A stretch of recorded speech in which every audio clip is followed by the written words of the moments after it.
It's my pleasure to call this meeting of the Texas Commission on Environmental Quality to order. Today is December 18th, 2019. The time is 9:30 in the morning.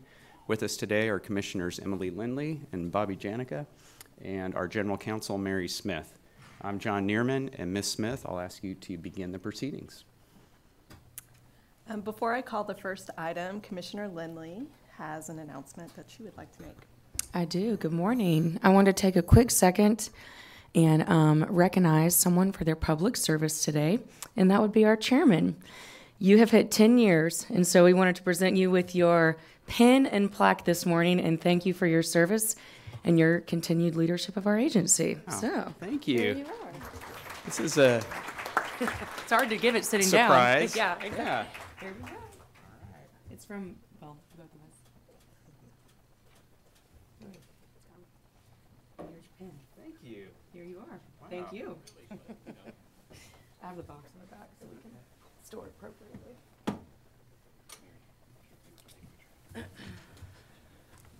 Well, that's a surprise. It is. Yeah. Good. It was supposed to be a surprise. 10 years went really quickly, Yeah. let me tell you. We And couldn't coordinate on it, so Bobby just had to trust me that I was speaking on his behalf appropriately. That's exactly what I would have gotten him. That was great. To be clear, roughly 4 of those years have been with this agency, another roughly 6 to make the math work with the State Attorney General's office, and it has been a real privilege to work for the state of Texas. I love my job.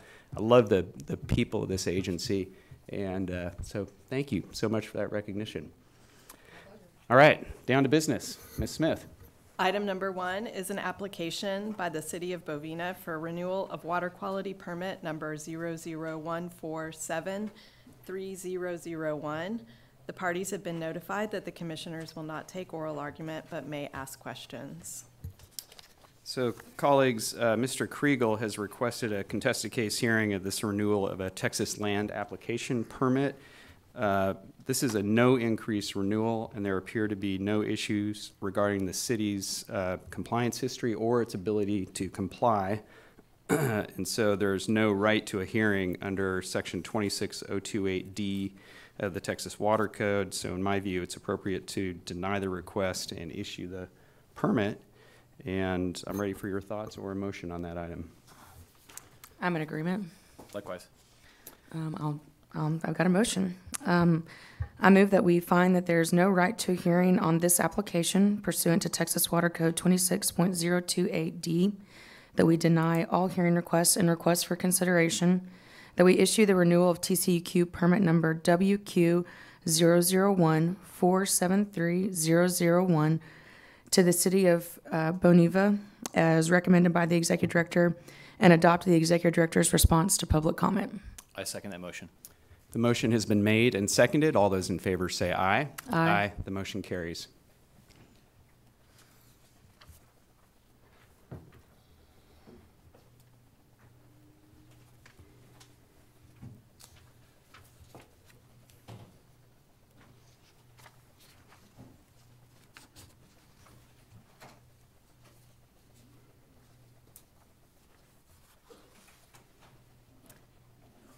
Item number 2 is the application by the City of Blanco for a major amendment to its existing TPDES permit number WQ00105490002.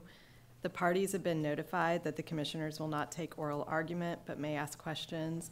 We have a number of people who have signed in to be present for this item, and their presence will be noted for the record. So this item, in contrast to the last one, does contemplate an increase, so there may be a right to a hearing. For those of you who are not familiar with our process, we have a 2-part analysis for considering requests for contested case hearings. The first is whether the requesters have met the procedural and substantive requirements to be entitled to a contested case. And the second is assuming that at least one requester meets the requirements. We then consider which issues are appropriate to refer over. So part 1 is about who gets the hearing. Part 2 is about which issues are referred. Requesters who are affected in a way that's different from the general public and who have articulated a personal concern that's relevant and material to the permit and that both in timely comments and a hearing request have made those concerns known, those folks are entitled to a hearing. Associations can have standing if they name at least one member who would have standing in his or her own right, and the association raises issues that are both germane to the organization's purpose and relevant to this application. So colleagues, I'm going to recommend that we do grant some of these requests, and I'll lay out my analysis and ask you to chime in at any point if you have a different view. So as for the associations, Protect Our Blanco, Save Our Springs, and the Wimberley Valley Watershed Association have, in my view, met the requirements for associational standing, so I would grant their requests. The remaining associations failed to identify a member who would have standing in their own right. The members they identify live far enough away from the facility that they do not have personally justiciable issues, and so I would deny those requests. So is there any comment or disagreement as to the associations? I agree. That reflect my analysis as well. Okay. As for the individuals, I found that the following people have satisfied the procedural and substantive requirements for a contested case hearing, and those are Barnett and Nancy Klein, Virginia Fott, and Joe and Mary Thoreau. So we should grant those requests. All right, Apparently now it's on. Siri is She is listening to listening. us. Turn this off. She's not Apologies.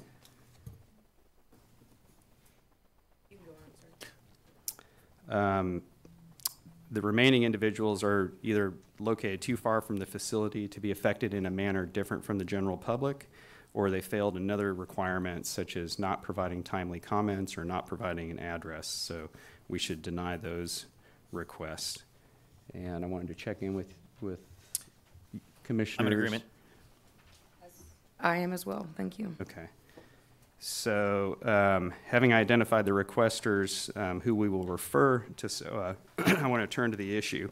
And again, for the benefit of those of you who aren't familiar with our process, we refer issues that are timely raised by an affected person and that are relevant and material to the application.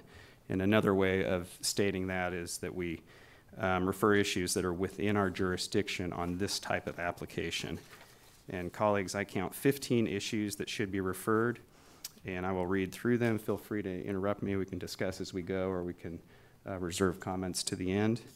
The first half of this list pertains to the draft permit specifically, and I would refer the following issues: whether the draft permit is protective of water quality and the uses of receiving waters, is protective of the health of the requesters and their families, complies with applicable nuisance odor requirements, is protective of existing use and enjoyment of neighboring property, is protective of groundwater and drinking water in the area, is adequately protective of aquatic life and wildlife and their habitat, contains adequate provisions for whole effluent toxicity testing, dechlorination, and effluent monitoring. In addition, I would refer whether the applicant provided the required effluent analysis data, whether the nutrient limits comply with the applicable Texas surface water quality standards, whether the proposed discharge will comply with applicable anti-degradation requirements, whether the modeling analysis of the discharge is adequate, whether the discharge route is properly characterized, whether the commission should deny or alter the draft permit because of need under section 260282 of the Texas Water Code, whether the applicant's compliance history raises any issues with the applicant's ability to comply with the permit that would warrant denial or alteration of the permit, and finally, whether the applicant complied with all applicable notice requirements. And I had a note on the front of that list that said, read these slowly, which I did not do. Actually, I think So you did good. were you all able to keep up with me? I was able to catch each one of the issues. There were a lot of matters identified by the commenters, and I think that you've captured all the ones that I identified as appropriate for referral. Okay. So no complaint from you. Yeah. No, Commissioner I'm in Wynn. agreement as well. Thank you. Okay. There were several requests for reconsideration that, in my view, didn't raise any issues that were not already addressed in the response to comments, so I would deny those. I agree. And I would allow 180 days for this hearing. That's appropriate. Okay, I think with that, we've answered the issues we need to answer this morning, and I'll entertain a motion. I can hazard an attempt. I would move that we grant the hearing requests filed by Protector Blanco, Save Our Springs Alliance, Wimberley Valley Watershed Association, Barnett and Nancy Klein, Virginia Fott, and Joseph and Mary Thoreau. I'd further move that we deny all remaining hearing requests and all requests for reconsideration, and that we refer the application to SOA for a contested case hearing concerning the following issues: whether the draft permit will be protective of water quality and the uses of the receiving waters under the applicable Texas surface water quality standards, whether the permit is protective of the health of the requesters and their families, whether the draft permit complies with applicable requirements to abate and control nuisance odors as set forth in 30 Texas Administrative Code 309.13E, whether the draft permit is adequately protective of aquatic life and wildlife, including endangered species and their habitat, whether the applicant provided the required effluent analysis data, whether the draft permit is protective of existing use and enjoyment of neighboring property, including recreational use, whether the nutrient limits in the draft permit comply with applicable Texas surface water quality standards, whether the draft permit is protective of groundwater and drinking water in the area, whether the proposed discharge will comply with applicable anti-degradation requirements, whether the draft permit contains adequate protections for whole effluent toxicity testing, dechlorination, and effluent monitoring, whether the modeling analysis of the proposed effluent discharge is adequate, whether the discharge route has been properly characterized, whether the commission should deny or alter the terms and conditions of the draft permit based on the consideration of need under Texas Water Code 26.0282, whether the applicant's compliance history raises any issues regarding the applicant's ability to comply with the material terms of the permit that warrant denying or altering the terms of the draft permit, and whether the applicant substantially complied with all applicable notice requirements. And finally, I would move that we set the hearing duration for the proceeding at 180 days from the date of the preliminary hearing to the issuance of the proposal for decision. And I would rephrase one of the matters that I would clarify. I believe I said whether the draft permit contains adequate provisions for whole effluent toxicity testing, dechlorination, and effluent monitoring. Just to be completely explicit, I think the matter should be whether the draft permit contains adequate protections. Nope, provisions. I mumbled, I swallowed the word, so I'll be very clear. Whether the draft permit contains adequate provisions for whole effluent toxicity testing, dechlorination, and effluent monitoring. Always check your work. That's the motion. A second. The motion has been made and seconded. All those in favor say aye. Aye. The motion carries.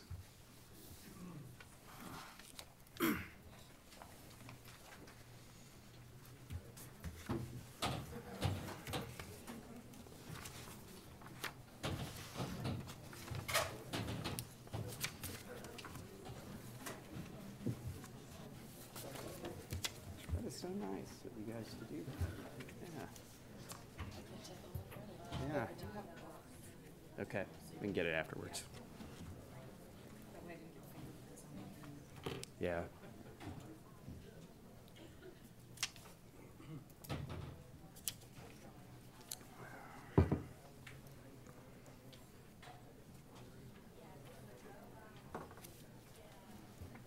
Item number 3 is consideration of the nomination and appointment of 6 members on the Tax Relief for Pollution Control Property Advisory Committee. The Executive Director's staff is here to present the item. Good morning. Good morning, Commissioners, General Counsel, and Public Interest Counsel. On behalf of the Executive Director, I am Elizabeth Sartain with the Air Quality Division. With me is Dawn Redmond with the Environmental Law Division. As described in Section 1131 of the Texas Tax Code, the TCQ shall establish a permanent advisory committee to advise the Commission regarding the implementation of the Tax Relief for Pollution Control Property Program. The committee consists of 13 members, with 6 of those members' terms expiring on December 31st, 2019. The Executive Director's staff posted the notice of the vacancies, solicited and received applications, and submitted those applications to the Commission. 4 of the 6 members with terms expiring applied for reappointment. 1 committee member representing taxing units and 1 representing industry did not seek reappointment, and nominations for new committee members were received to fill those vacancies.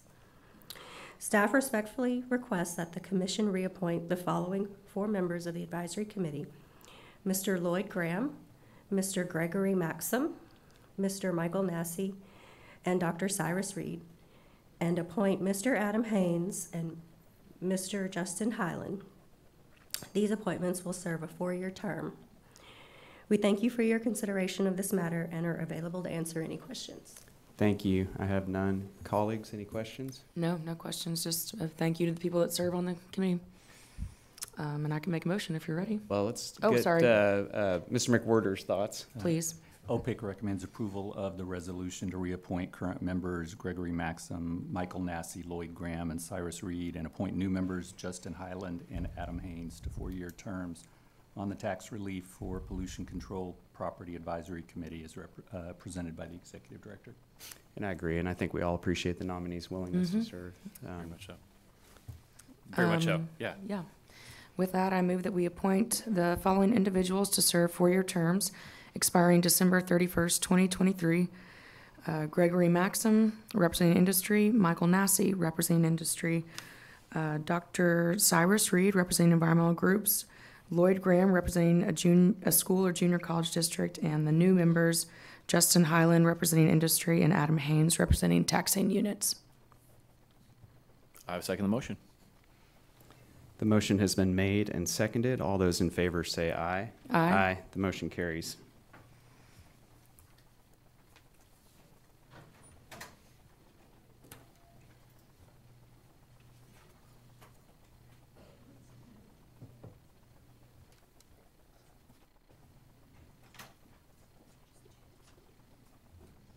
Item number 4 is the consideration of gifts and donations of $500 or more in value given to the TCEQ, submitted for approval in accordance with Chapter 575 of the Texas Government Code concerning acceptance of gifts and donations by certain state agencies.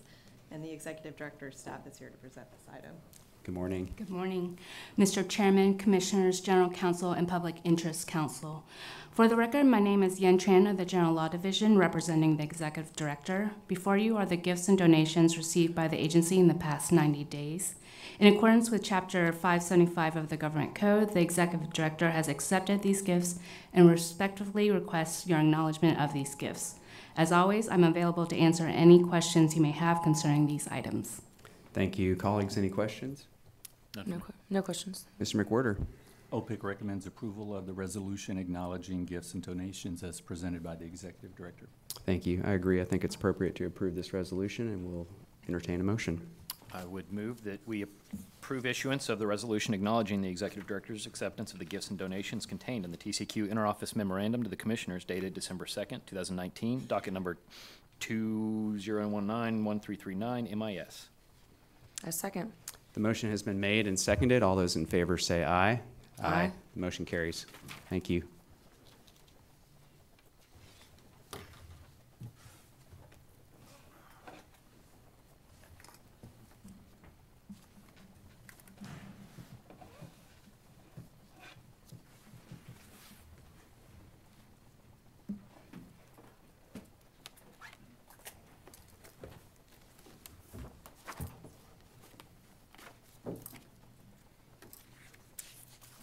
That takes us to our enforcement docket, items 5 through 51. The Executive Director's staff is here to present the matters. A number of individuals have signed in to speak on enforcement items today, including items 12, 15, 19, and 23. On 12, 19, and 23, people have indicated that they don't wish to speak unless the commission has questions, and their presence will be noted for the record. On item 15, a number of individuals have signed in that they would like to address the commission.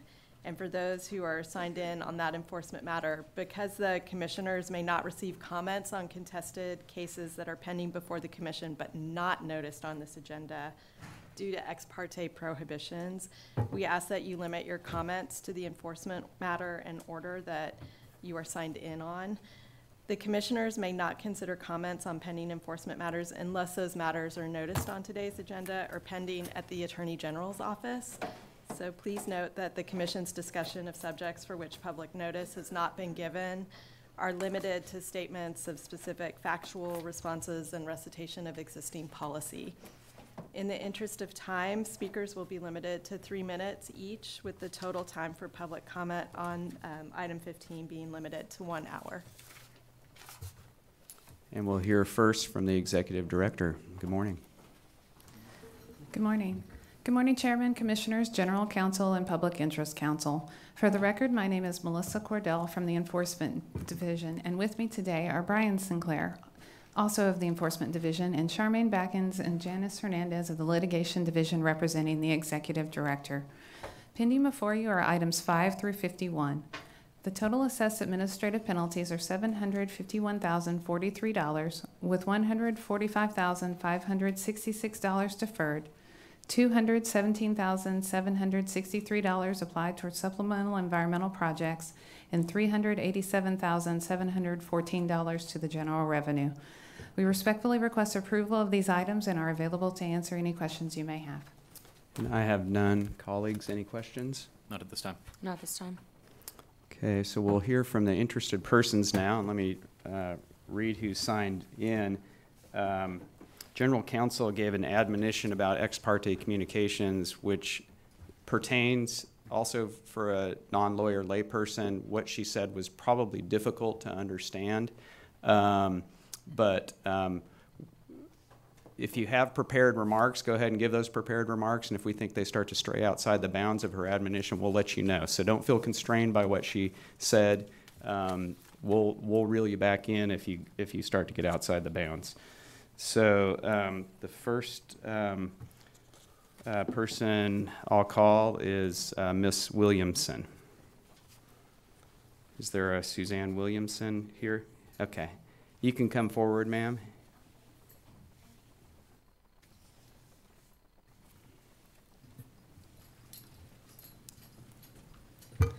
Good morning. I'll give you a moment to set up there. Okay, I brought everything in the kitchen sink apparently. That's good. Yes. Okay. And is there a light on your microphone there? I want to make sure that Yes, we're turned it's on. green. Okay, when you're ready, if you'll just state your name and then you can give us your comments. Okay.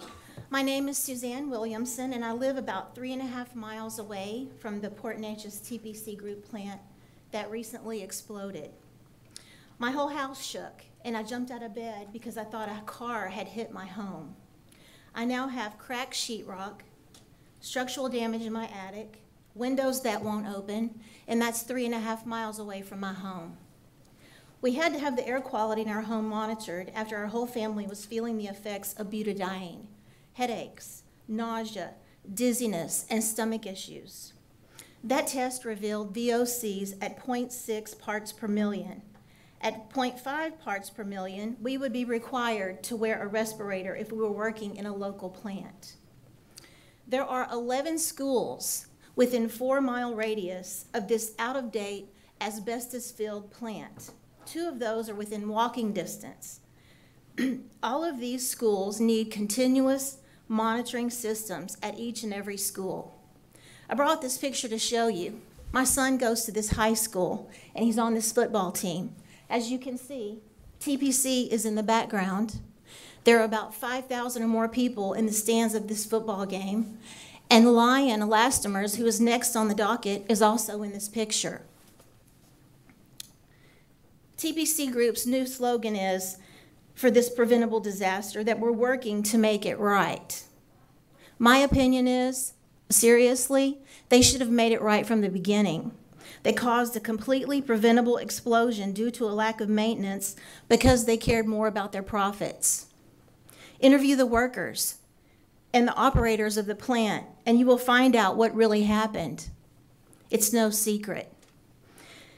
They had a major EPA violation in 2017 and agreed to no less than $275,000 worth of mitigation projects, including a fence line monitoring system for butadiene.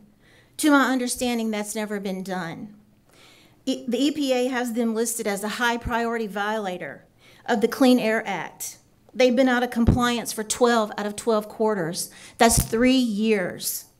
If I, as a private citizen, had repeatedly broken the law for 3 years, I would be in jail right now. But TPC keeps on breaking laws. The EPA assessed penalties of $102,000 against TPC from 2016 to 2017. And highly concerning, basically, we have the fox guarding the hen house. CTEH is hired by TPC for its risk management and litigation services. It's the primary monitoring entity for this entire situation. CTEH's toxicologist, Dr. Angela Perez, said in a press conference, "We are setting the levels." Then she said the EPA and TCEQ are agreeing to the levels. There is a huge incentive for CTEH to underreport. CTEH is paid by TPC. Common sense tells me that their chemical studies and samples are designed to meet their clients' goals. That's time. Okay, thank you. Thank you, Ms. Williamson. No problem.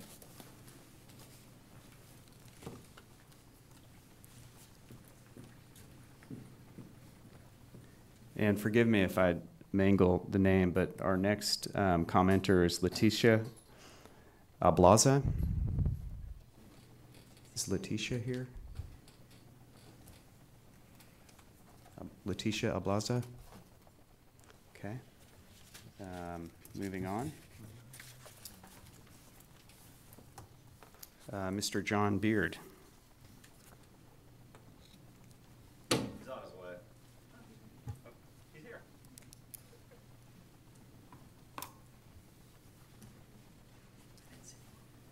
Good morning, sir. Good morning. To the chairman and the commissioners, and also the chief clerk of the Texas Commission on Environmental Quality, and all of you here. As you probably know, I am here, just arrived from Port Arthur, Texas, just adjacent to the TCP facility that had the explosion and fire. I'm here representing not only myself, but the communities at large in the Port Arthur area, as through my organization, the Port Arthur Community Action Network. And this is what we would like to say to you. We'd like for you to know that even though there are immediate areas that were affected by this, the effects were much farther than where they were.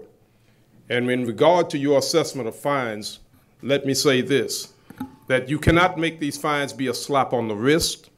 Those fines must be punitive, and they must send a warning to TCP and other companies that you, as an organization, and we as people will not tolerate their continued pollution of our environment and the very air that we breathe.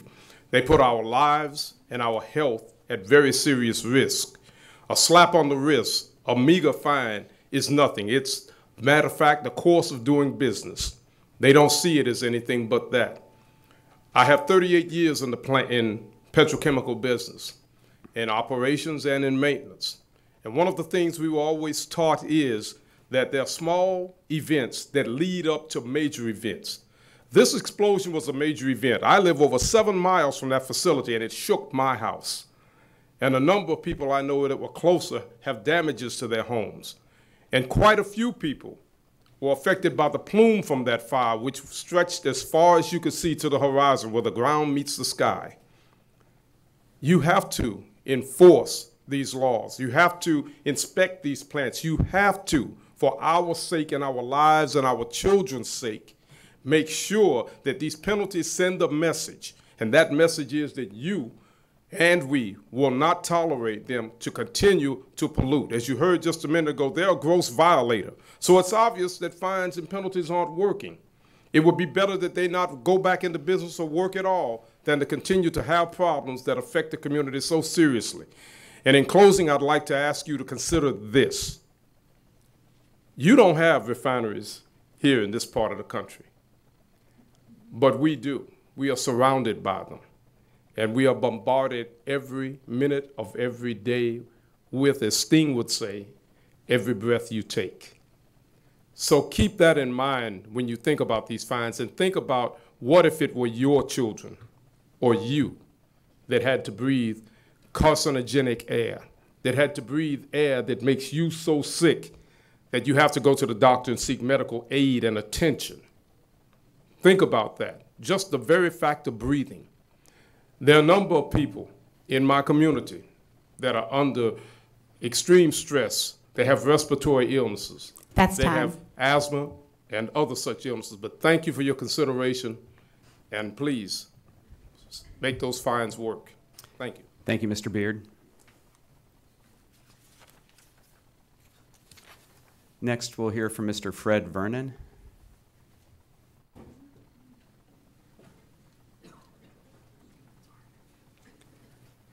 Good morning, sir. Good morning. Good morning.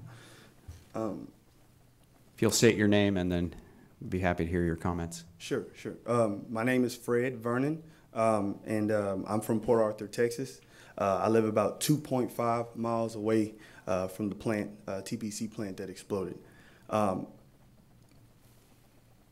I can recall, and I want to share with everybody kind of what happened to myself, my family, my wife, my baby girl, when that plant exploded. Midnight, about midnight, 1 o'clock, the house shook. Several hours later, my mom and my wife, Wafat, were cooking Thanksgiving dinner in preparation on Wednesday, getting ready for the meal. Then there was a second explosion. That's where the air quality got really nasty, really bad. The smoke got really dark. And this was several hours before a mandatory evacuation was issued by the county judge. I remember grabbing my baby girl and putting a blanket over her head, Sanaya, and she began to throw up and vomit as we brought her outside that day. Myself, I began to vomit as I'm getting her strapped into the car seat. My wife getting the items that she could from the house. As we left all the yams and turkey that we were cooking, we just abandoned that and left that in the house. And the stories like that go on and on for several families around Southeast Texas. And I thank Public Citizen for coming down to our community and speaking with us and telling us about the opportunities to come here to share our stories. And what I'm asking is that you guys, when y'all are making y'all's decision on how to find or how to, reprimand TPC for what they've done to the community and their irresponsibility, consistent and blatant irresponsibility within the state of Texas and within our community, I ask that you make it stick, you make it hurt. They're owned by a private equity firm. They've got money. And $275,000 for a fence is not a lot of money.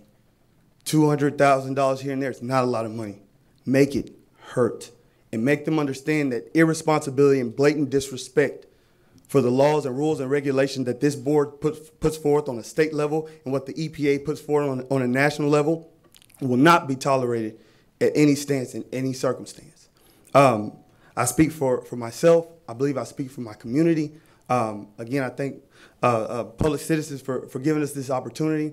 And I plead with you, board, please make it stick, make it hurt, make them understand that this will not be tolerated. I'm pro-industry. I was a welder. It helped me put me through school, through college. And but I'm pro-responsible industry. I'm pro-safe industry. And I love the state of Texas, but guys like TPC, they shouldn't be here. So I ask that you enforce the stiffest penalties and make them understand that this is not a game. Thank you. Thank you, Mr. Vernon.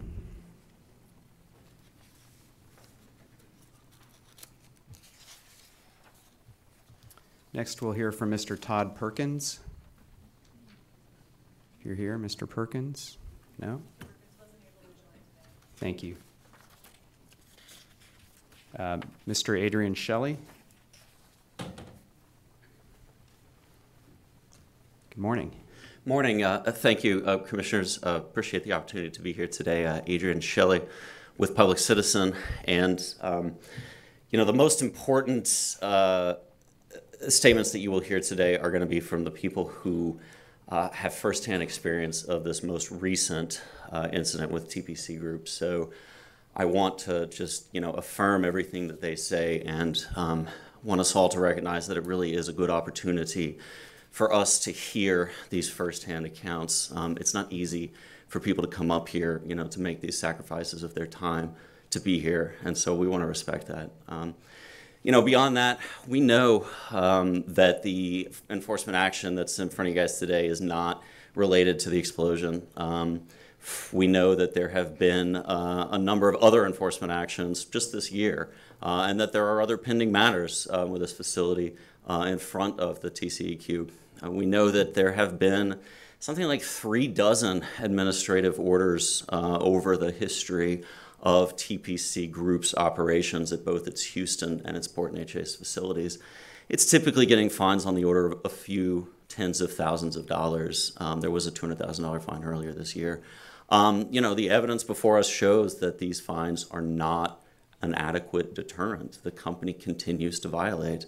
But this company does have some successes in the past, and I want to lift those up.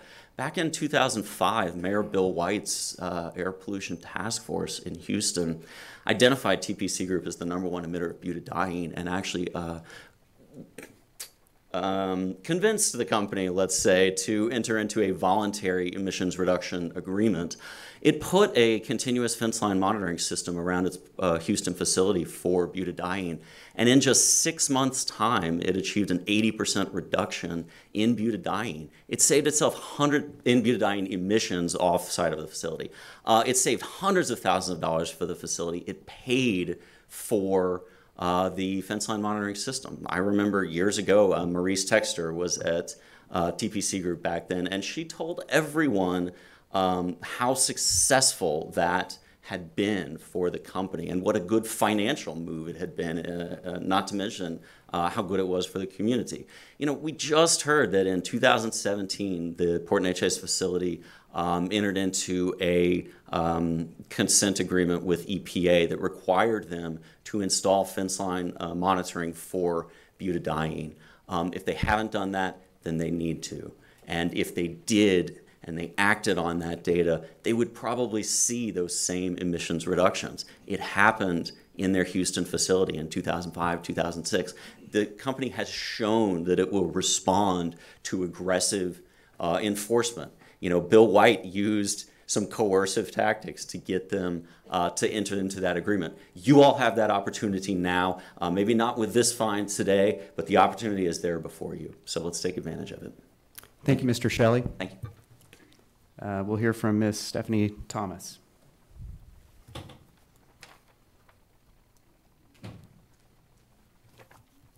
Good morning. Good morning. I'm Dr. Stephanie Thomas. I work with Public Citizen, and I'm based in Houston, Texas. Today, I'm actually bringing comments from people who have been impacted by the TPC event. So Mr. Perkins, who was unable to join us, he sent me a message this morning, and he says, the TPC explosion was a godsend warning that it didn't take any lives. Safety agencies need to interact with employees that know what's going on, not management, which can lie about what's going on. Transparency and accountability is not going to happen with all the nepotism. I have seen the problem explode in the last 15 years. It almost cost me my life multiple times. He is a petrochemical worker. Some additional comments that I'd like to share with you from Miss Mary Ham. She says, I was evacuated from Imelda, staying at my sister's house when this happened. Everyone here has had headaches and nausea. My bright green Jeep got covered in soot. Who knows what is in that substance? These refineries play the waiting game knowing it will be cheaper for them to clean up than provide safety measures, or so they think. We need to make it where it is unthinkable for them to not do everything in their power to prevent these events. From Ms. Pearl Holmes, this explosion was horrifying and disturbed my peace of mind tremendously. I have asthma, and every time this happens, I get so sick. This was horrible. From Mr. Andrew Austin. In addition, I would like to submit that this facility did not have any alarms in place before the explosion. We hear test alarms every Wednesday, but absolutely nothing the early morning of the explosion. I can verify this because I was awake 20 minutes before the explosion happened, changing my 6-month-old baby girl. I was walking back to our room, stepped foot in our doorway with our baby, and witnessed the flash, then horrific explosion that blew out our bedroom windows, causing us to immediately panic. We felt the shockwave through our body. My wife, still in bed, screamed, thinking our house got hit with a tornado. Confused, terrified, and panicked, we scrambled to get a few things together to leave as quickly as possible. My wife's leg was struck by a piece of glass that caused an open wound that bled profusely. All we could do was hurry up and leave, not knowing if this was going to be a chain of events. I assure you that I felt death was upon us, an absolutely terrifying feeling that I hope no one ever has to experience. This is not simply about air quality after the fact. This is about holding the company liable for their negligent actions, so this cannot ever happen again. No good community citizen would ever allow this to happen to its people in any regard. Thank you for your time, a truly concerned citizen.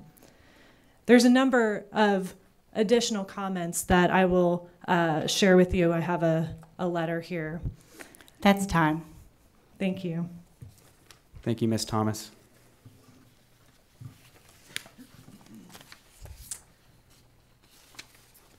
Ms. Kathleen Frazier.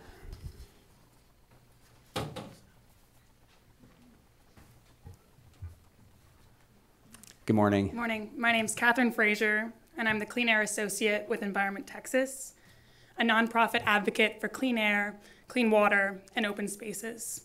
I'm here to speak against the proposed penalty for the TPC Port Neches plant.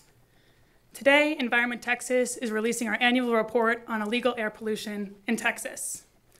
Our research found that the TPC Port Neches plant is the second worst polluter for butadiene in the entire state of Texas, illegally emitting over 14,000 pounds of butadiene in 2018. We know that butadiene can cause cancer and that there's no safe level of exposure to it. The TPC facility has a track record of violating the Clean Air Act, with 5 other illegal emissions events just in 2019, in addition to the 2018 violations we're discussing today. Your staff proposed a fine of roughly $44,000 for the TPC Port Neches plant, a slap on the wrist for a plant that consistently violates our clean air laws, threatening the health and safety of nearby communities.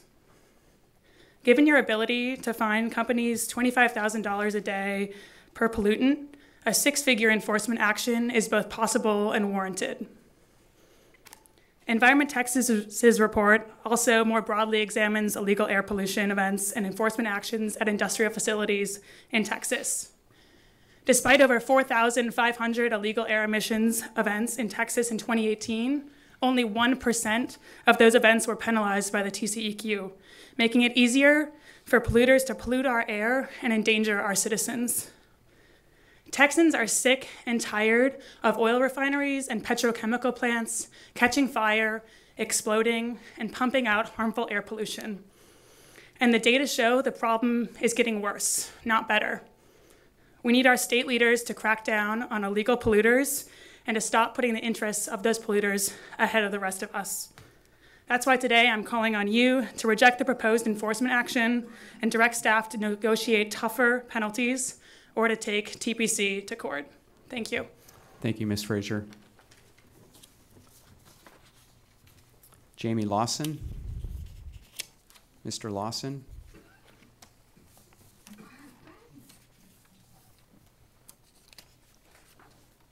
Is it Sema Hernandez? Sema Hernandez? No? Yvette Ariano?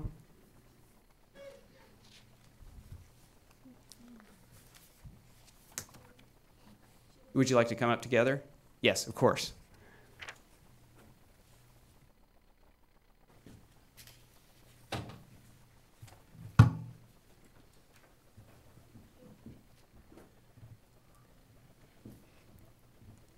Good morning. Good morning.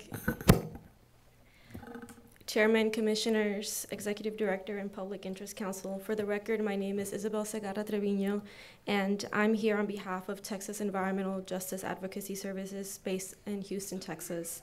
With me is Yvette Arellano, and I'll speak first, and then she'll speak. This agreed order illustrates several deficiencies with TCQ's enforcement program that create little incentive for violators to follow environmental laws. These include delay in the enforcement process, discounts for repeat offenders, and a penalty cap. I will discuss the delay, and my counterpart Yvette here will discuss discounts and the penalty cap. This order includes violations dating back to January 2018, meaning that the Commission approves this order nearly 2 years after the violation occurred. Enforcement actions are supposed to serve as a deterrent for polluters. While TCP has completed a number of the corrective actions in the order and technical requirements as well, outstanding remains a technical requirement to prevent the recurrence of emission events due to the same or similar causes as there's 2 incidents, incident 282.066 and 291.251. Incident 282.066 involved a flaring event caused by a power failure, precisely one of the types of failures TPC experienced during the recent fires and explosions. In the recent fire, this failure prevented TPC from pumping firewater from the storage ponds of its wastewater treatment facility, and this precipitated disastrous conditions at the plant. If the Commission's enforcement process were better streamlined and faster to penalize violators, TPC may have conducted a root cause analysis based on this order long ago and implemented better policies and procedures that might have avoided the recent chemical disaster, or at least lessened its impact. The unacceptable delay in this enforcement order also illustrates a lack of prioritization in enforcement actions in areas of concentrated operations, like the Houston Ship Channel and surrounding communities, as commenters will discuss later in this meeting in the public comment session. Thank you. Yvette will now discuss the 2 remaining issues. Thank you, and I'll ask the Chief Clerk to reset the clock. Thank you. Good morning, Commissioners. My name is Yvette Arellano, and I represent Texas Environmental Justice Advocacy Services based in East Houston. I'm here because I'm also a member of the Fence Line community. TPC received a 20% discount on their penalty for expedited settlement for simply coming into compliance with permit terms and nothing more. This arbitrary discount serves to further dilute the deterrent value of TCQ enforcement orders. The discount or deferral, as the TCQ calls it, is written into TCQ's penalty policy. In its latest iteration, the 2014 penalty policy is an agency document subject to refinement. In the next planning and revision cycle of the penalty policy, the TCQ should remove the 20% deferral for expedited settlement for 1660 administrative orders with no culpability enhancement. Lastly, and most debilitating for the TCQ's enforcement program, the statutorily mandated penalty enhancement cap found at Texas Water Code Section 5.754. The penalty cap prevents the Commission from enhancing a penalty commensurate with the compliance history. Here, TPC's compliance history is poor enough to earn it a 205% enhancement on penalty, but this enhancement is capped at 100% by statute. TPC's penalty is $44,603, but it should have been $76,365.50. TCQ should recommend the Texas legislature abolish this penalty cap. Thank you for your time. Thank you, Ms. Arellano.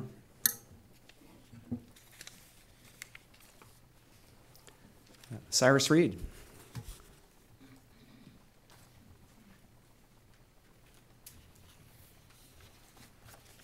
Dr. Reed, before we get started, let me thank you for volunteering with the tax group that was on our. How old am I going to be in 2023? That's all I have to say. Yeah, it's a great committee, and I'm honored to serve on it. Thank you for serving. Cyrus Reed with Sierra Club Lone Star Chapter. Obviously, I do not live in the community. I don't live in Port Arthur, Port Neches, and I urge you to listen to what folks have to say from those communities. I will say, as a representative of Sierra Club, that Sierra Club, Environment Texas, and a number of the other groups through the years have had to rely on citizen enforcement suits because we believe both the EPA and TCQ have failed to do their job, and I think those have been well documented. And because of that citizen enforcement suits, we've been able to clean up a lot of pollution in communities. So I'm going to urge you, not to rely on Environment Texas or Sierra Club to clean this facility up. And I do think the agreed order before you, as has been discussed by people who are actually lawyers, and I'm not a lawyer, is somewhat embarrassing. $55,000 reduced to $44,000, reduced to $22,000 with the SEP for a company that's had ongoing violations on not exactly the same issue, but similar issues. And as the previous person who testified made note of, because of this cap, even though you've seen this company multiple times, you weren't able, your policy does not allow you to give a more substantial penalty than otherwise you could be.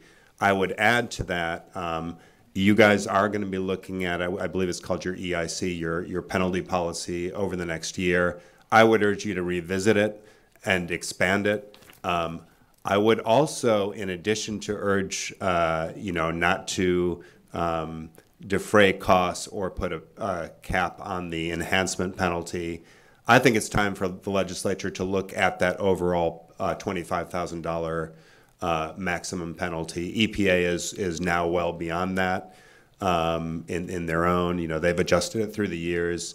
The legislature last adjusted in 2011. I know you'll be going through sunset soon enough, but it may be time now, given all the disasters we're seeing, to really give yourselves a bigger tool so that companies take the communities more seriously than they've been taken, as we've seen in particularly in these last couple of years. So I would urge you to reject what's before you, send it on to the Attorney General as part of a larger package. But if you're not, I also urge you to look at your penalty policy and also work with the legislature to give you more tools so we don't have to keep coming back here and we don't have to keep doing citizen lawsuits because the agency either doesn't want to do its job or doesn't have the tools to do its job. Thank you. Thank you, Mr. Reed. That brings us, I think, to the end of the list of folks who wanted to comment. Let me say, first of all, I appreciate all of the comments. In particular, I want to thank the community members who live near the facility for being here in person, and thank you for your powerful testimony. It's important that we hear these stories, and no better place to do that than in this forum. So thank you for making the trip, and thank you for telling us your stories. Colleagues, any questions or comments at this point? And let me note, too, that Ms. Aileen Hook's attorney for, here we go, attorney for TPC is present if there are any questions for TPC. I don't think I have any particular questions at this time. No questions for her. All right, I have nothing else at this point, so Mr. McWhorter, comment on anything that you've heard and also on the enforcement docket generally. Yes, thank you. I'd like to thank the people that came and shared their experiences today. I think it's very important that we all hear those experiences, and I'm confident that those thoughts and observations about the penalty policy and statutory caps and all things related to penalties will be considered by everyone here going forward. With respect to the immediate docket, item 15 and all the other items on the enforcement docket, my office has reviewed these items, and we determined that they do comply with the existing penalty policy, and we recommend moving forward with approval of these particular orders. But again, keeping in mind the things everyone has said as far as moving forward to shaping policy and law applicable to these actions. Thank you, I appreciate that. Colleagues, I think we should move forward on this package with the exception of item 15. My recommendation would be to remand that to the executive director with instructions to refer it to the Attorney General's office so that the Attorney General can take a comprehensive approach to this enforcement action. I'd like to gather up your thoughts on that proposal, and if you agree, I will offer a motion. I'm in agreement. I appreciate the discussion today. I'll just comment and say, when these violations occurred in 2018, I think at that time the executive director calculated the penalty appropriate. But we're here today, and there have been recent events, and we have to take those seriously. And so keeping that in mind, I support your idea of a motion of remanding it to the executive director, not approving what's before us today, and with a potential referral to the AG, if that's how you described it, or a direction my to. motion would be to direct the executive director to refer it to the Attorney General's office. Support that as well. And just so the people that traveled up here today know that, you know, our agency took this event very seriously, and we had employees that were working all Thanksgiving Day as well. And while we have employees down in that area that I can't speak to specifically how they were affected, but they were affected as well. And so we're very cognizant of the event. I'll stop there. Mr. Janeka.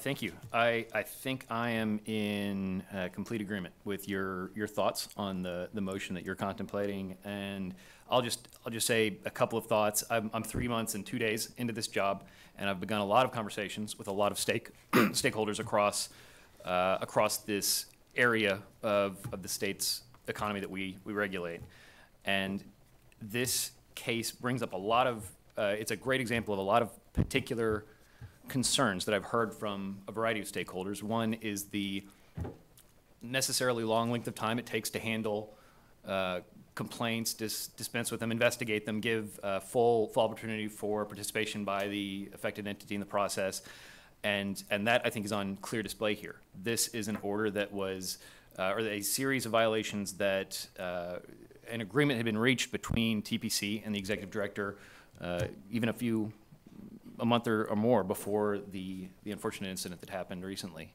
And that, in a very unique way, puts an unrelated matter before us that is still, I think, directly tangential. And it's one point that Mr. Beard made a comment that I think was a very, very well taken point, and that is, based off of his experience in the petrochemical industry, he's observed that small violations, small events often lead to and precipitate a larger one. And to that point specifically, I was inclined to take a closer look at this item and consider referring it back to the executive director for further development, if only to consider whether these violations had any potential causal chain, or may have suggested a pattern that could have led to some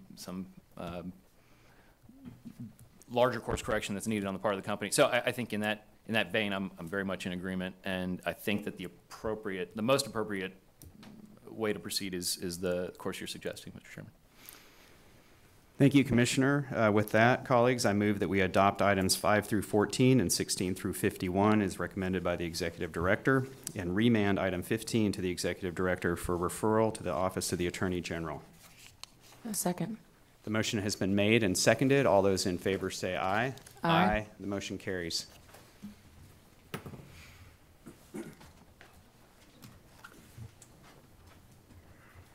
Item number 52 is consideration of the monthly enforcement report, and the Executive Director's staff is here to present. Good morning, Chairman, Commissioners, General Counsel, and Public Interest Counsel. My name is Melissa Cordell of the Enforcement Division, and with me is Brian Sinclair of the Enforcement Division, and Charmaine Baggins and Janice Hernandez of the Litigation Division. We are here to present the monthly enforcement report for fiscal year 2020 through October. There were 241 effective administrative orders issued, and of those, 30 contained supplemental environmental projects. These orders assess a total of $2,114,260 in penalties, with a payable amount of $1,309,963. $503,141 are to be paid for supplemental environmental projects. 2,925 notices of violation have been issued through either our field offices or review of self-reported data in our central office, and 297 enforcement action referrals have been received. There are 1,691 pending administrative orders, with 128 cases that are on the backlog. 197 cases are pending at the Attorney General's office for representation in district court, and 3 judgments have been issued. 2,003 cases are being tracked for compliance.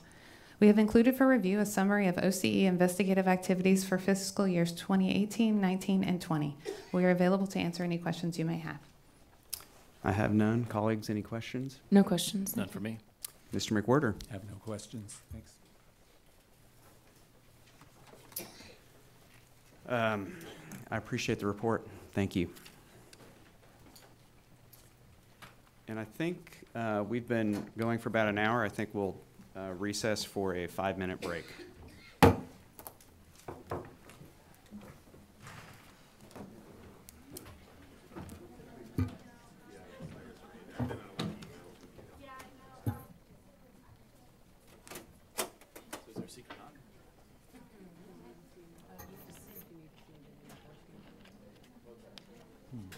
The only thing I need to do is pull Petition for you. Yeah, so there's been a lot of... Oh, you did? I've got enough that being responsible for when they're not wanting something to show.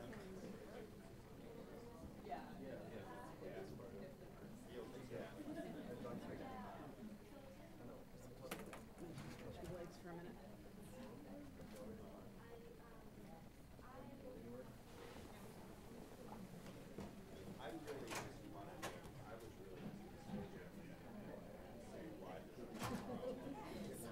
I must give you like some looks sometimes.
Take advantage of the coffee.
So we'll resume here in just a moment if you want to take your seats.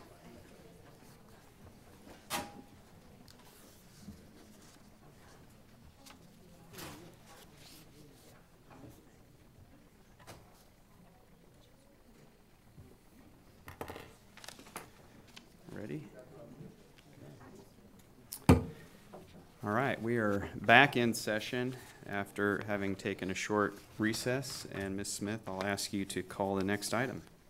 Item number 55 is the consideration of the publication of, oh, I'm sorry, I've gotten ahead of myself here. Let's try item 53, which is consideration of a petition for rulemaking filed by Texas Environmental Justice Advocacy Services and Sierra Club to amend 30 Texas Administrative Code Section 39.405 and 30 Texas Administrative Code Section 55.154 to extend existing alternative language newspaper notice to public meetings, to require at least 30 days mailed and published notice of such public meetings, and guarantee professional interpretation services when commission rules require alternative notice. Texas Environmental Justice Advocacy Services and Sierra Club are the petitioners. They are represented by attorney Isabel Segarra Trevino with Earth Justice. As the moving parties, they should present this matter, followed by other interested persons, if any, the ED and OPIC in that order. The Office of General Counsel recommends limiting the speakers to 5 minutes each for their presentations. Good morning again. Good morning. I'd like to make a request before we start. My client is actually a community member, and if it's okay with the commissioners, for my client to have 5 minutes, for myself to have 2 minutes, and for Mr. Reed to have 2 minutes, if that's acceptable. Give me just a moment to consider that. Thank you. Including to do that math.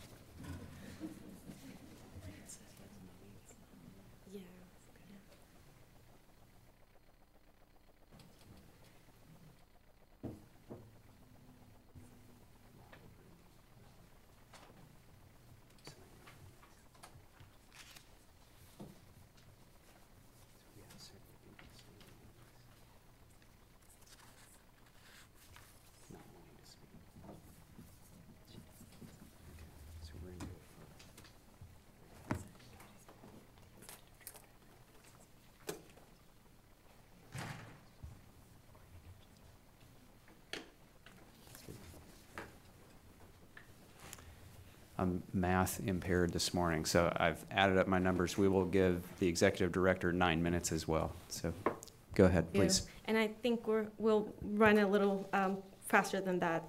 Great. So, Yvette. Good morning, Commissioners.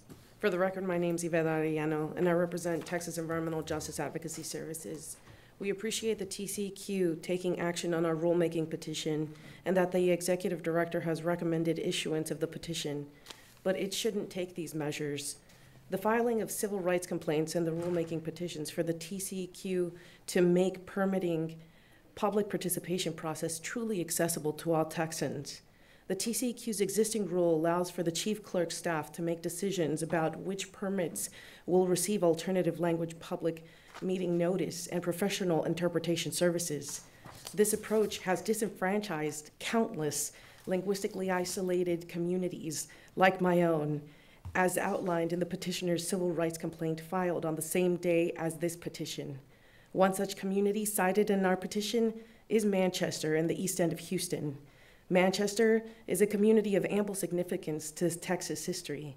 It's replete with industrial polluters, and many of them directly next to schools, daycares, and homes.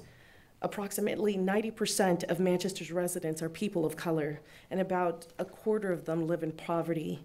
Nearly 3/4 of children who attend J.R. Harris Elementary are linguistically isolated and are noted as English language learners.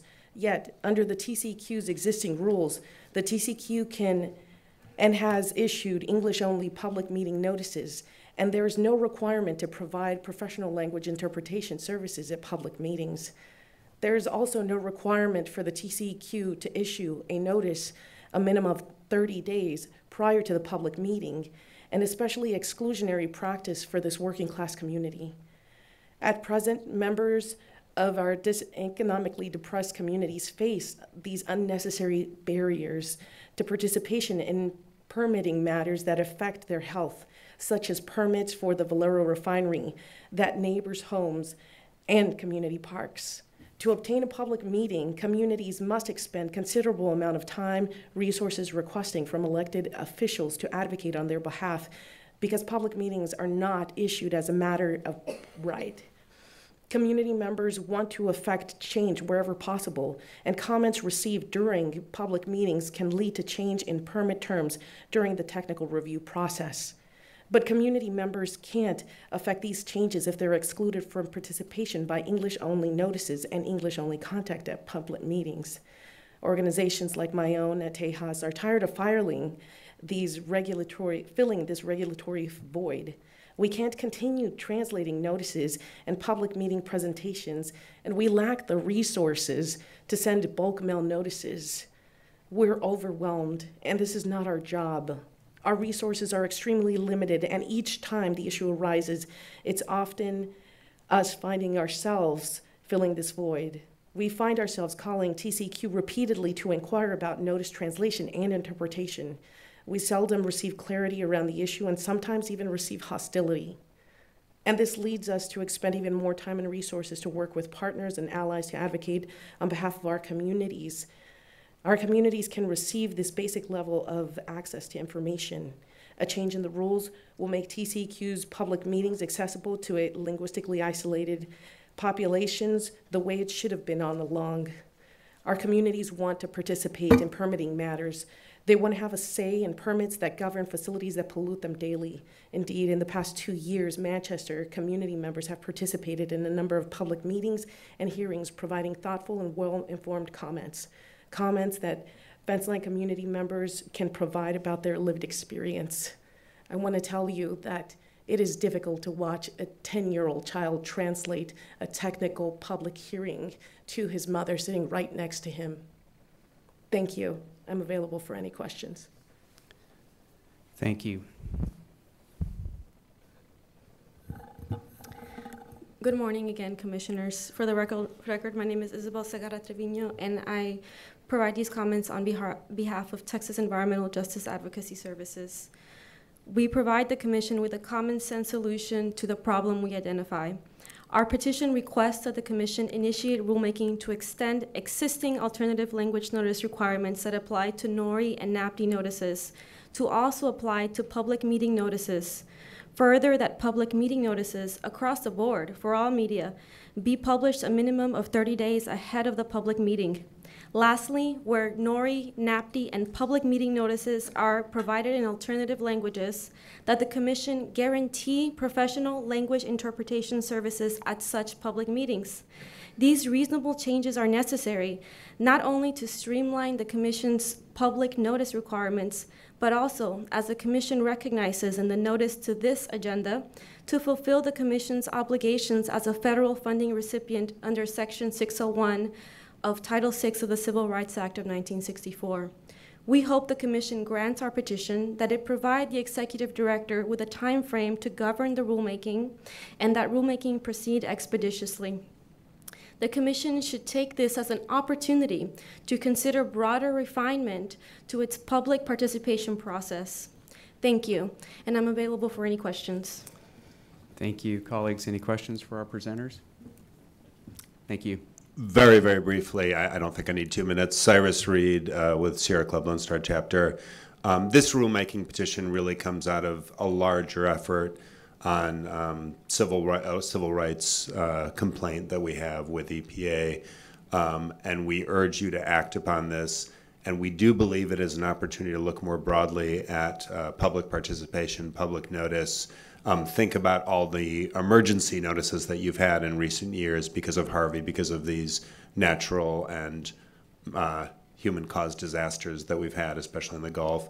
And remember that a lot of the industrial development in Texas does occur precisely in communities where English is not necessarily the only and main language spoken in the home. So it is a very important issue, and we urge you to move forward in. And I will say, as Sierra Club, we will certainly work with you through future legislative sessions to make sure you have the personnel you need to enact these rules and have the people you need to translate. So I'll pledge our support on that end.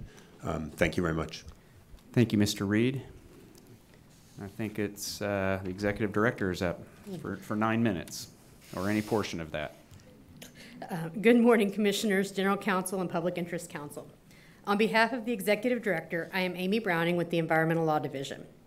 The petition for rulemaking would extend existing alternate language requirements found at 30 TAC Section 39.405H to public meetings held under 30 TAC Section 55.154, require at least 30 days mailed and published notice of such public meetings, and guarantee professional interpretation services when the Commission rules require alternative language public meeting notice.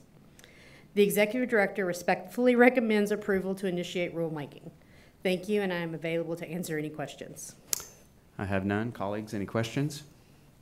Mr. McWhirter. OPIC fully supports the recommendation to move forward with initiating rulemaking and appreciate the petitioners bringing these issues forward. Thank you. So, colleagues, of course, TCEQ exists to provide services to every Texan, including those with limited English proficiency. And in order to do that in a meaningful way and a lawful way, we have to make sure that there are opportunities for participation for people with limited English proficiency. And we do that, we've done that historically, and we do that currently by offering translation services, by requiring that certain notices be translated into alternative language, as well as providing some of the agency's written materials in alternative languages. It's appropriate to examine whether we are doing enough, and this rulemaking petition is an appropriate vehicle for that. And so I propose that we initiate rulemaking to evaluate and perhaps improve our practices, and would entertain a motion to that effect and invite any comments. I'm in agreement with the Executive Director's recommendation that it's worth diving into the issue and having them evaluate it.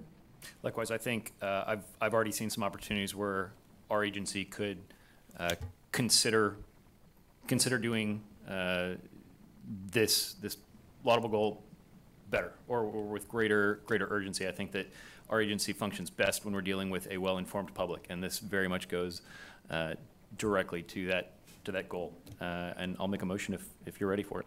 Great.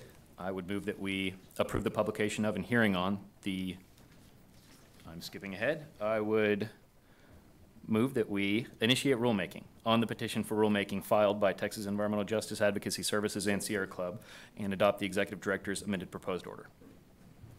Second. The motion has been made and seconded. All those in favor say aye. Aye. The motion carries. Thank you.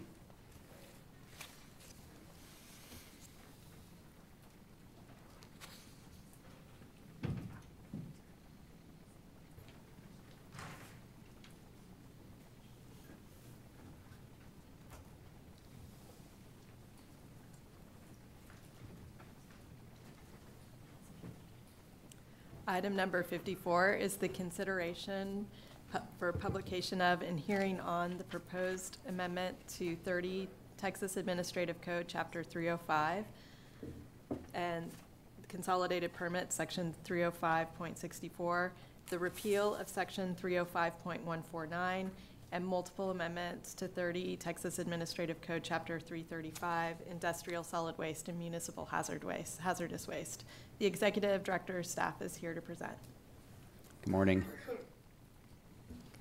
Good morning, Chairman, Commissioners, General Counsel, and Public Interest Counsel. On behalf of the Executive Director, I am Jarita Sepulvedo with the Waste Permits Division. With me today is Natasha Douglas with the Environmental Law Division, and Bob Patton with the Waste Permits Division.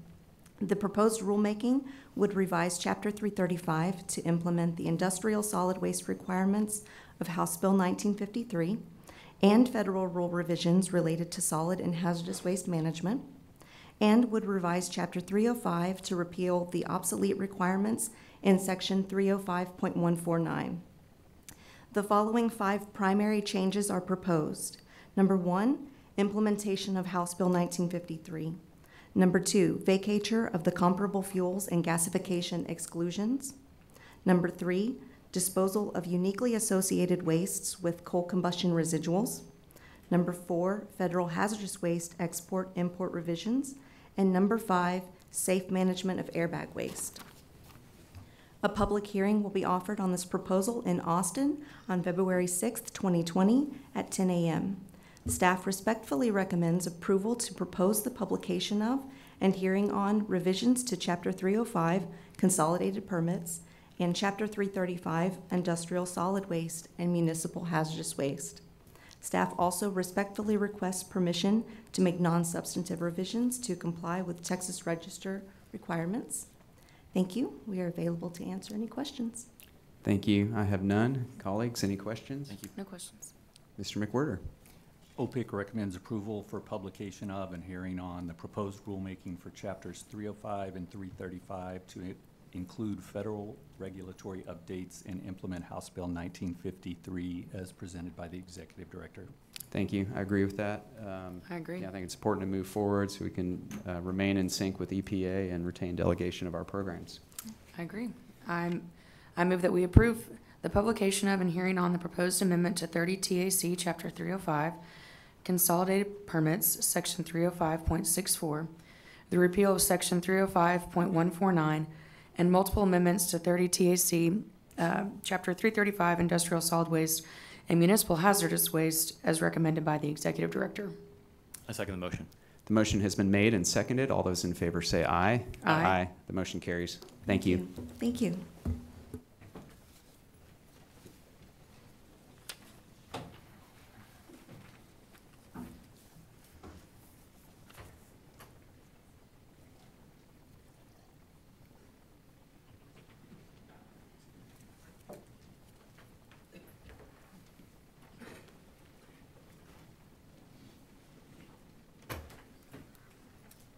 Item number 55 is the consideration of and the publication of and hearing on the proposed amendments to 30 Texas Administrative Code, Chapter 305, Consolidated Permits to implement HB 2771. The Executive Director's staff is here to present this item.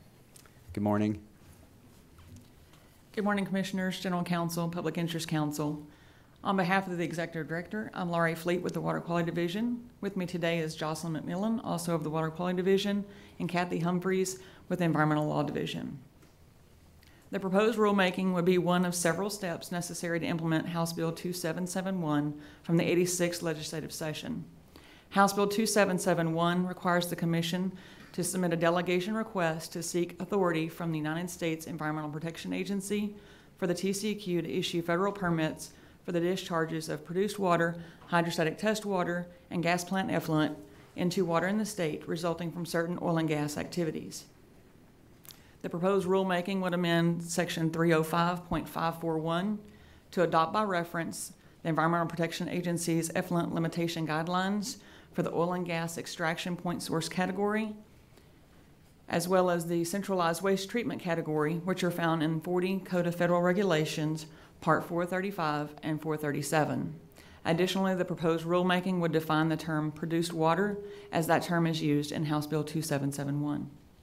Staff respectfully request approval of the publication of and hearing on the amendments for 30 TAC 305.541, and we also request permission to make non-substantive revisions to comply with Texas Register requirements. We're available for any questions. I have none. Colleagues, any questions? All right. Before we get to you, Mr. McWhirter, we have Mr. Reed signed in on this item as well. I'm glad you didn't come down here just for one item. I don't come here so much, and I'll say for the record, I did go to the doctor yesterday, and they told me I'm not contagious. I just have a cough I can't get rid of, so I'm not trying to get you all sick right before the holidays yet. But Cyrus Reed here with the Sierra Club. I'm not here to tell you not to publish this rulemaking, and we'll certainly be commenting on it. I do, however, just want to be clear from the Sierra Club's perspective that we don't think the existing federal regs that you're going to reference, as you should if you seek delegation, are sufficient to ensure protection from produced wastewater discharges. And I say that because there are lots of chemicals in produced water and the underlying fracked water that have not been studied and for which we do not yet have sort of performance standards. So one of the comments we will be making is give yourselves, meaning Texas, TCEQ, the opportunity, where appropriate, to set your own standards that go beyond those sort of federal minimum ones. I think we are the leading oil and gas state. We have an obligation to make sure that the produced water is handled appropriately, and therefore I'm just, we'll make comments, but consider that you may want to do more than just reference the federal standards, particularly when the EPA is, although they've taken off the information from their website, so it's hard to tell, but they're kind of actively looking at those rules anyway. And so I think it's going to be important that we as Texans set our own course on this important issue, given we're the leading oil and gas producing state. Thanks. Thank you, Mr. Reed. Mr. McWhirter. OPIC recommends approval for publication of and hearing on the proposed rulemaking to amend Section 305.541 and implement House Bill 2771 as presented by the Executive Director. I agree. The legislature has directed us to seek delegation, and that's what we're doing, so I think it's appropriate to put this out for proposal, and we'll entertain a motion. I would move that we approve the publication of and hearing on the proposed amendments to 30 TAC Chapter 305 as recommended by the Executive Director. Second. The motion has been made and seconded. All those in favor say aye. Aye. The motion carries. Thank you.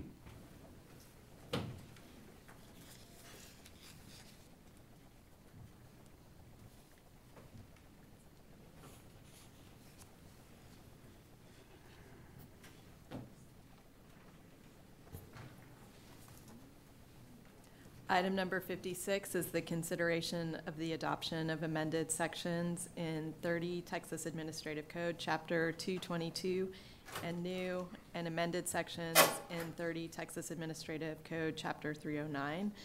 We have one individual signed in to speak who indicated that, or signed in who's indicated that they don't wish to speak, and then their presence will be noted for the record. And the Executive Director staff is here to present the item. Good morning. Good morning, Chairman Neerman, Commissioners, General Counsel, and Public Interest Counsel. On behalf of the Executive Director, I am Sarah Johnson with the Water Quality Division, and with me today is Michael Parr with the Environmental Law Division. The proposed rulemaking would amend 30 TAC Chapter 222, Subsurface Area Drip Dispersal Systems, and Chapter 309, Domestic Wastewater Effluent Limitation and Plant Siting, to implement changes based on the petition the Commission received from the City of Austin on March 14, 2016. The proposed rulemaking in Chapters 222 and 309 would give an applicant for a Texas Land Application Permit, or TLAP permit, the option to reduce the acreage required for land application of treated domestic wastewater by obtaining a beneficial reuse credit that accounts for the effluent that is used for beneficial reuse instead of going to the land application site. The beneficial reuse credit would be based on the firm reclaimed water demand demonstrated by water use data from the applicant's reclaimed water users. The proposed rulemaking would establish requirements for obtaining and maintaining this credit. The proposed rulemaking was published in the Texas Register on June 28, 2019. A public hearing was held on July 25, 2019, and the comment period closed on July 30, 2019. Public comments were received, and responses were developed that included revisions to the proposed rule. The responses to public comments are included in the backup material before you today.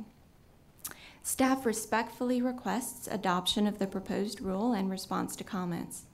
Additionally, staff requests authorization to make non-substantive revisions to comply with Texas Register requirements.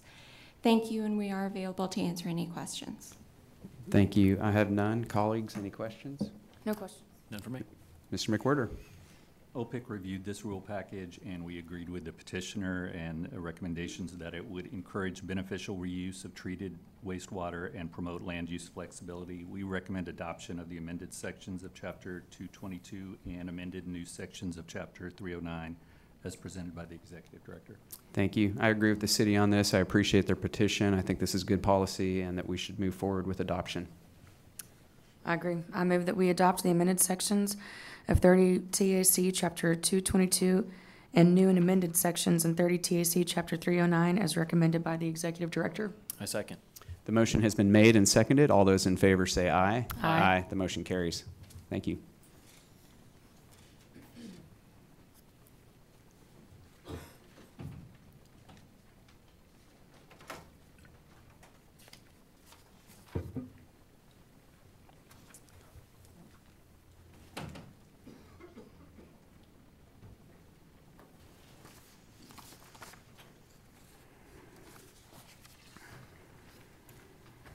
That takes us to items 57 through 61, the quadrennial rule reviews for chapters 214, 295, 299, 309, and 350 of the Texas Administrative Code, Title 30. The executive director's staff is here to present these matters. Good morning. Good morning. Good morning, Chairman, Commissioners, General Counsel, and Public Interest Counsel. On behalf of the Executive Director, I am Chris Hogan with the General Law Division. And with me today is Robin Smith from our Environmental Law Division. Pending before you are items 57 through 61, the adopted rules reviews of 30 TAC, chapters 214, 295, 299, 309, and 350. As required by Texas Government Code, Section 2001.039, Executive Director staff conducted rules review of these chapters to determine if the need for the rules with these chapters continue to exist. The proposed notices of the reviews for chapters 214, 295, 299, 309, and 350 published in the July 19, 2019 issue of the Texas Register with a 30-day comment period. No comments were received during the public comment period for these reviews. Based on the reviews of these chapters, the Executive Director has determined that the reasons for the rules continue to exist. In conclusion, we respectfully recommend approval of the adoption of the rules reviews of 30 TAC, chapters 214, 295, 299, 309, and 350. Additionally, staff requests authorization to make non-substantive revisions necessary to comply with the Texas Register requirements. Thank you. The project managers and attorneys assigned to each of these chapters are here with us to answer any questions you may have. I have none. Colleagues? OPIC. OPIC recommends approval of these quadrennial reviews and readoption of these chapters as presented by the Executive Director. Thank you. And colleagues and staff found no outdated provisions. I move that we adopt the rule reviews and readopt the rules in 30 Texas Administrative Code chapters 214, 295, 299, 309, and 350 without amendment. I second. The motion has been made and seconded. All those in favor say aye. Aye. The motion carries. Thank you.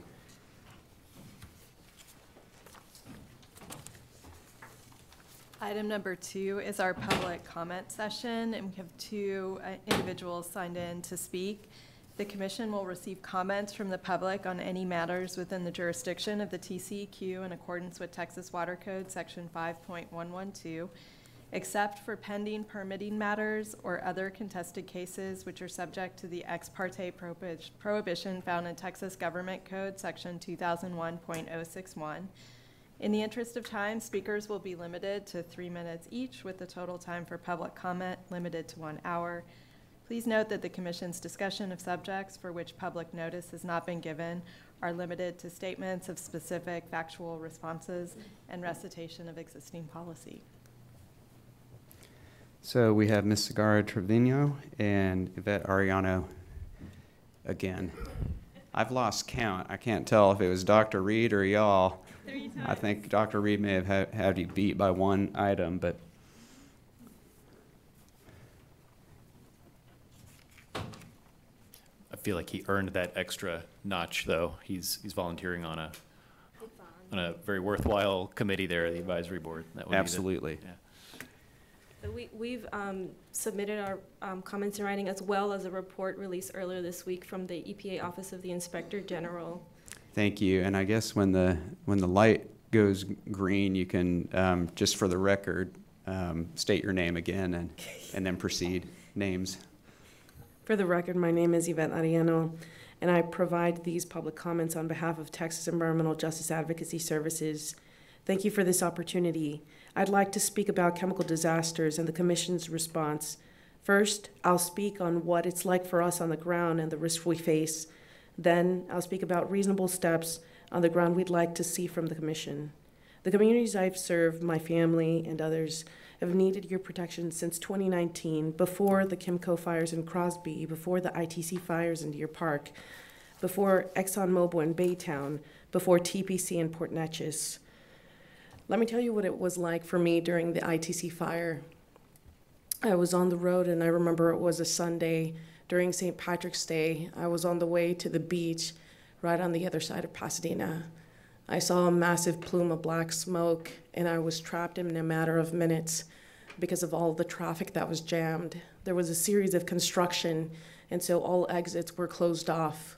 There were hundreds of us on the road, and there was no turning back. We all had to make a U-turn right around the ExxonMobil facility, which is the second largest refinery in the nation, with over 536 barrels that are produced per calendar day.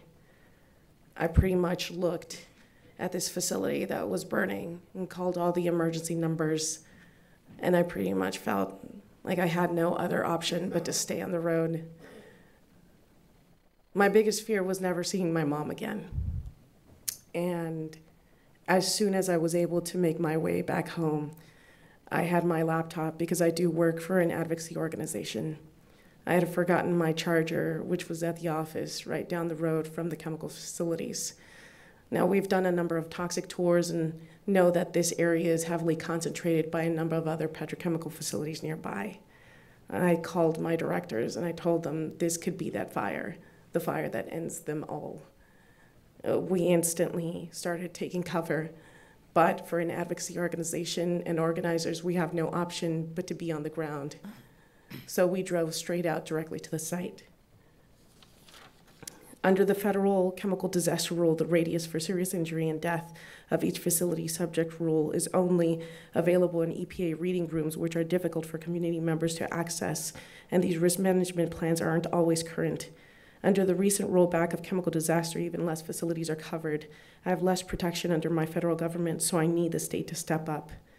There are many things that the commission can do to build transparency around toxic air emissions for long and short term around the Houston Ship Channel. To this end, we need enhanced air quality monitoring and publicly available air toxics maps complete with real-time air quality data.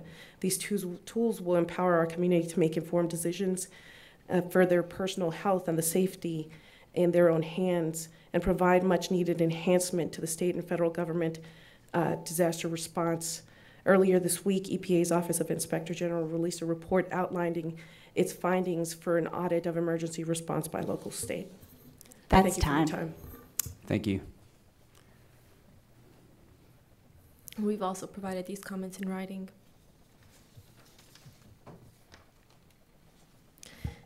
Hello again. For the record, my name is Isabel Segarra Trevino, and I provide these comments on behalf of Texas Environmental Justice Advocacy Services. I will speak on two issues: cumulative impacts and enforcement against poor performers, again touching on these natural and chemical disasters. Pursuant to Section 5.130 of the Texas Water Code, the Commission can and must conduct enhanced air quality monitoring and enforcement along the Houston Ship Channel. The Houston Ship Channel is an area of concentrated operations that faces cumulative risk. Study after study confirmed that you have failed to adequately monitor and enforce the law of the state against the facilities that harm those communities daily, including those facing persistent elevated cancer rates, including studies from our very own state agencies confirming these facts. I request that the Commission provide me with its policies on how it evaluates cumulative risk along the Houston Ship Channel, also its policies regarding how the Commission is fulfilling enhanced monitoring and enforcement there. Again, this is a directive from the Texas legislature. It's not something that the Commission can disregard. It also bears noting, on the second point I'll speak on, that the Commission is vested with ample authority to issue emergency orders and seek injunctive relief against the worst offenders, like Yvette mentioned, ITC, Chemco, ExxonMobil, and TPC. Nobody's saying shut them down, take their permits. What we're saying is make them follow the law and use your enforcement authority to make it so. But the commission has allowed these poor performers to continue operating despite their long trails of poor compliance. For example, fence line monitoring shows that between August 2018 and October 2019, TPC exceeded the 25 parts per billion of 1,3-butadiene, the chemical it produces, on 40 days and had close to 200 measured exceedances above 25 parts per billion during this period. Despite these indications that something was seriously wrong at TPC, the commission allowed the facility to continue operating. But the commission can do things.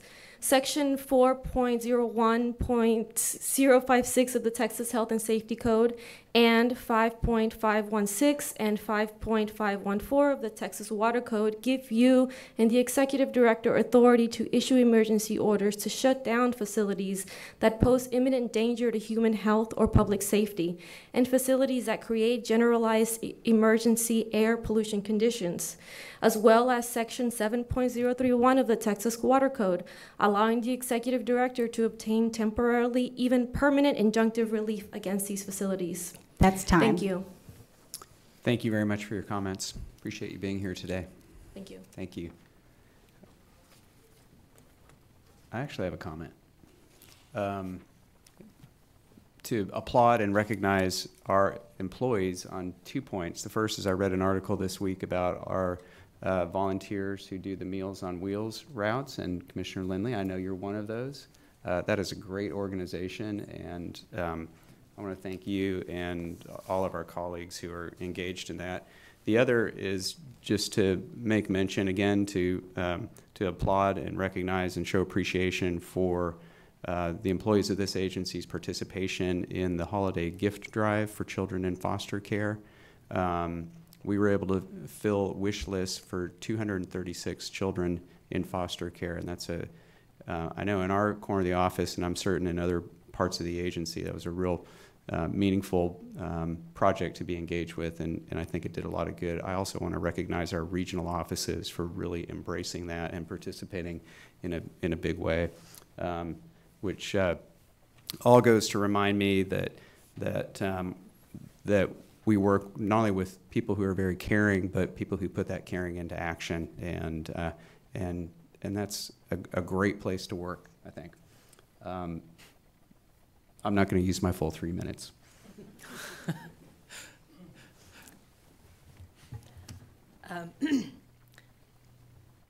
Items number 63 through 66 are for closed session.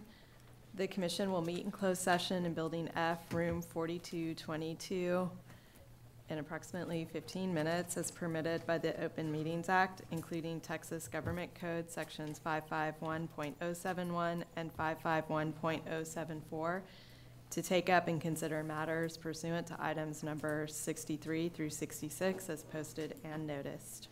The time is 11:13, and we stand in recess.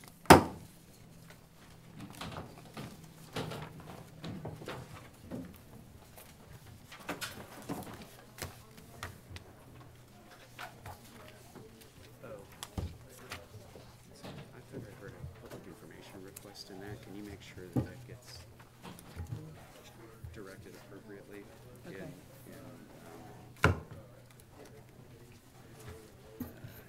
In the last comments. Okay.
made my brownies and tried to take a bath, but then Crosby decided to jump in instead, and so I gave him a bath, and then put him to bed, and then wrapped Christmas presents.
The commission met in room 4222, Building F, for closed session from 11:29 a.m. until 11:42 a.m. on item number 63, as posted and noticed pursuant to Texas Government Code Section 551.074. No action was taken.